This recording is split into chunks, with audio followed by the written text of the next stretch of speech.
That was the moment the humiliation became bigger than the betrayal. It wasn't just that he'd cheated. It was that he'd cheated in the most public, vulgar, destructive way possible. He didn't sleep with a co-star. He didn't flirt with someone on set. He hired a prostitute on Sunset Boulevard, in his car, while cameras were practically growing out of the pavement. I didn't have time to process the shock of that idea before my phone started buzzing.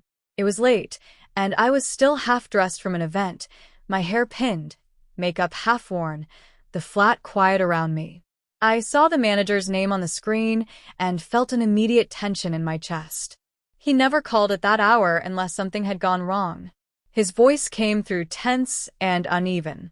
Not emotional, controlled, as if he had already repeated the same information multiple times and was trying to keep it together. He didn't circle around the point or soften anything. He said it plainly. Hugh had been arrested on Sunset Boulevard. He had been caught with a prostitute in his car. The police report was already circulating. Journalists had the details. Editors were preparing headlines. The story was spreading faster than he could manage it. He didn't go into long explanations. He didn't try to justify anything. He simply laid out the facts in a few sentences that hit harder than any argument or confession ever could. Hugh had picked up a woman named Divine Brown. The police saw suspicious behavior. They approached the car. They documented everything. And the moment the name, Hugh Grant, appeared in the system, the leak started. I stayed standing, though my legs felt unsteady. My mind tried to keep up with the stream of information, but every new detail seemed to hit before the previous one settled. I understood only the essentials. Hugh had cheated, the police had witnessed it, the press already knew, and there was no way to control any of it. No privacy. No pause. No protection. The manager continued explaining the situation because he had no choice. The arrest details were already being drafted into articles. Agencies were calling his office nonstop. Reporters were gathering outside the station. Radio networks were preparing morning commentary. By sunrise, the entire world would know. I listened in silence, not because I was calm, but because the shock was too heavy to allow any immediate reaction. My body registered the information faster than my emotions did. A cold pressure spread through my chest, tightening with each word. My hands were shaking, and I had to brace myself against the table to stay balanced. The simple, brutal truth sat in the middle of the room with me. The man I loved had humiliated me in a way that couldn't be concealed, softened, or undone. The manager tried to outline practical steps. Statements would need to be written, damage controlled, schedules adjusted. Publicists were preparing guidance. Everyone knew this incident would explode in size because of who Hugh was and because of who I was. I was no longer just a woman dealing with her partner's infidelity. I was a headline waiting to happen. He ended the call because he had to handle the chaos on his side, and I was left in a silent flat that suddenly felt completely foreign. The air felt heavy. My chest felt tight. I tried to focus on anything that made sense. But everything around me felt unreal, like my own home had turned into the waiting room of a disaster. The shock didn't fall on me all at once. It spread slowly, like a bruise forming under the skin. One moment I was trying to steady my breath, and the next I was realizing how public this was going to be. This wasn't something that would stay between two people. The entire world was going to dissect it. They would laugh, speculate, analyze, judge, compare. I knew how the tabloids worked. I knew how quickly cruelty spread. My name would be attached to the story, even though I hadn't done anything. The humiliation dug deeper when the manager's last words replayed in my mind. The press already knows. There was no time to recover privately. No time to absorb the betrayal in a quiet, protected space. No time to decide how I felt before strangers decided it for me. My pain had been turned into a public event before I'd even had a chance to react. I walked into the bathroom because I needed a smaller place, somewhere to ground myself. The reflection in the mirror didn't look devastated yet. It looked stunned. Shock has a way of freezing the face while the rest of the body falls apart. I stared at myself, waiting to feel something more defined than the crushing weight sitting in my chest. The reality settled slowly. Hugh hadn't only betrayed me. He had exposed me. He had handed my private life to every camera, every newsroom, every stranger ready to consume someone else's disaster. I gripped the edge of the counter, trying to breathe steadily, but every inhale reminded me of how quickly everything had unraveled. There was no hiding from this. No shelter. No pause. The fallout had already begun, and I was standing in the middle of something I never asked for, never imagined, and couldn't escape. And all of it had happened before sunrise. The day after the scandal broke felt like stepping into a life that no longer belonged to me. The press had already taken their positions long before I opened the curtains. They were waiting at the gates, on the pavement, across the street, leaning over barricades with their cameras raised.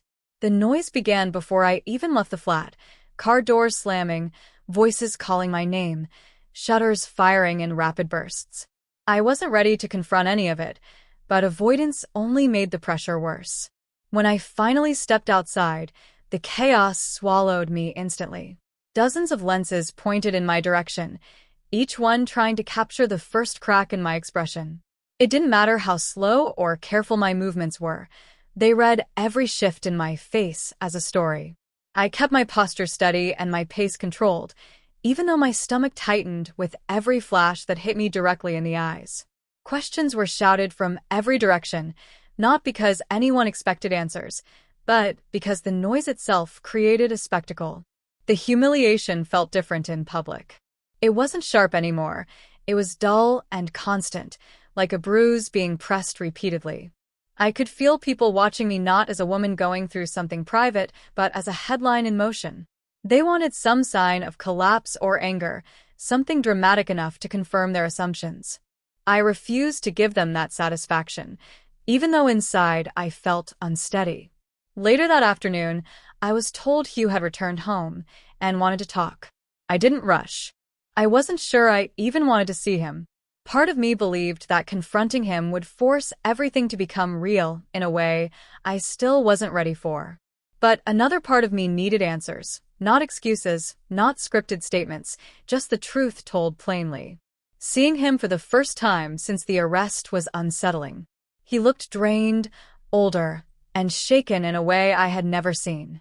It was clear that the consequences of his actions had hit him hard. The public shaming, the headlines, the mockery, all of it had carved itself into his posture and his face. For a moment, I saw the man I knew, trapped inside the mess he created with his own hands. Our conversation didn't begin easily. I didn't have accusations lined up, and he didn't have explanations rehearsed. The silence between us carried the weight of everything that had happened. He tried to express remorse, stumbling through thoughts that were raw but not entirely coherent. It felt less like a performance and more like someone struggling to face the damage they caused. His regret wasn't dramatic. It was quiet, exhausted, and filled with the kind of shame that doesn't need to be described. Hearing him acknowledge the betrayal didn't bring relief. It didn't lessen the pain. It only confirmed what I already knew, that he had acted without thinking about anyone beyond himself, that he had stepped into a situation that would tear through both of our lives, and that there was no undoing any of it. The honesty didn't fix anything, but it created a small space where I could finally breathe without feeling suffocated. We spent hours talking in circles, trying to understand how everything had spiraled so quickly. He apologized more than once, not because it solved anything, but because he had nothing else to offer. I could see that he wanted forgiveness, or at least a chance to prove he wasn't defined solely by that night. I didn't know whether I was ready to give him that. My emotions were still too tangled: anger, disappointment, sadness, and a lingering attachment that refused to disappear simply because it should have. The decision to stay didn't happen in a single moment. It emerged gradually, through long conversations and difficult silences. I realized that I wasn't ready to dismantle the relationship without considering everything we had been through together. Loving someone doesn't vanish on command. It lingers in places you don't expect, even when it feels undeserved. I wasn't willing to pretend that 11 years of history could be erased by one night, no matter how devastating that night had been. When we finally reached the point where we could discuss moving forward, it wasn't with optimism. It was with caution.